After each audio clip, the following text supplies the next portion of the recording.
Salve saudara-saudaraku yang terkasih dalam Kristus. Selamat memasuki pekan Advent yang kedua, di mana kita mempersiapkan diri untuk menyambut kedatangan Tuhan. Hari ini renungan bagi kita diambil dari Injil Lukas bab 3 ayat 1 sampai 6. Saudara-saudaraku yang terkasih, umat Katolik dimanapun berada, ada beberapa sekte yang mengatasnamakan dirinya sebagai orang Kristen.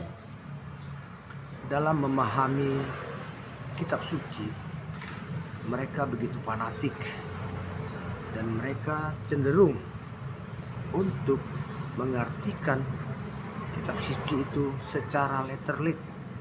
Mereka begitu anti dengan pentafsiran.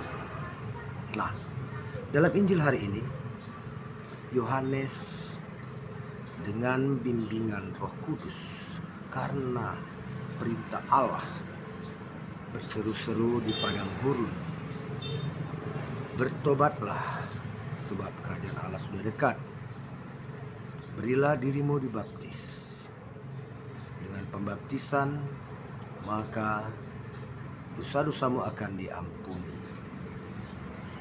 Sampai di sini mungkin Injil pada kita hari ini masih selaras apa yang tertulis secara letterlet dengan pesannya. Namun selanjutnya Yohanes berkata, lembah akan ditimbun, gunung dan bukit akan diratakan,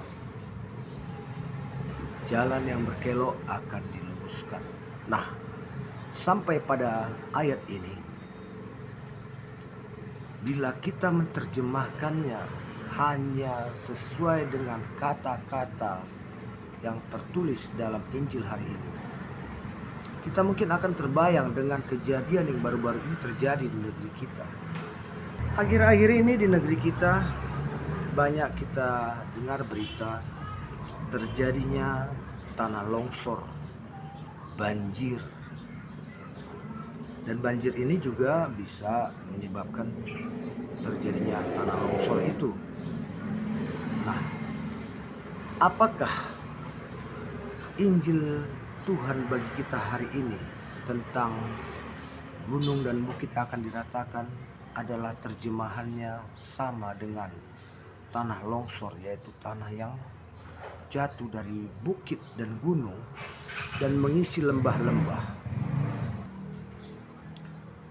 Tentunya tidak ada hubungannya dengan tanah longsor yang mengisi lembah-lembah itu dengan yang dikatakan Yohanes, bertobatlah, berilah dirimu untuk dibaptis. Ini tidak ada hubungannya. Tapi bila menerjemahkan hanya dengan letterlet apa yang tertulis, menolak magisterium yang menerangkan apa makna yang terkandung dari perkataan Yohanes ini, maka kita akan tersesat, ketakutan dengan fenomena alam terakhir ini yang akan kita terjemahkan bahwa kerajaan Allah segera datang. Nah, saudara-saudari yang terkasih, jelas Yohanes dalam Injil hari ini bukan berbicara tentang tekstur tanah, tekstur bumi, bukan tentang jalan raya yang berkelok-kelok. Tidak. Ini adalah kata kiasan yang dipakai Yohanes untuk menegur hati umat Allah yang penuh dengan lembah-lembah dosa, bukit-bukit keangkuhan, kesombongan karena kuasa, dan hati yang masih berkelok-kelok. Inilah yang akan dirubah lewat baptis. Sebab dengan baptis kita dituntut untuk bertobat. Dengan bertobat tidak cukup hanya dengan ungkapan, tapi dengan perubahan hidup. Itulah yang disebut dengan lembah, bukit dan gunung yang diratakan, serta jalan yang diluruskan. Bagaimana hati kita yang penuh dengan dosa kita ratakan, kita perbaiki.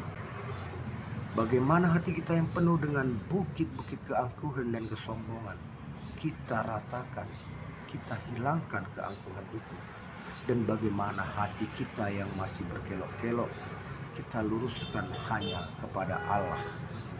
Dengan demikian, kita sungguh-sungguh bertobat dalam merubah cara hidup kita yang lampau menjadi hidup yang baru lewat pembaptisan. Inilah yang ingin disampaikan Yohanes kepada kita untuk mempersiapkan dalam menyambut kedatangan Tuhan, kedatangan Yesus yang kedua, agar kelak dengan kedatangannya saat Yesus menghakimi, kita pun menjadi umat yang diselamatkan. Sebab Yohanes sendiri mengatakan keselamatan bagi seluruh bangsa. Artinya kita diajak untuk bertobat, mengubah kehidupan yang lama menjadi kehidupan yang baru, yang penuh dengan cinta, yang menolak dosa, sehingga kita layak menyambut Yesus yang akan datang. Semoga dengan renungan hari ini kita pun turut mempersiapkan diri menyambut kedatangan Tuhan. Amin. Selamat Advent. Tuhan memberkati.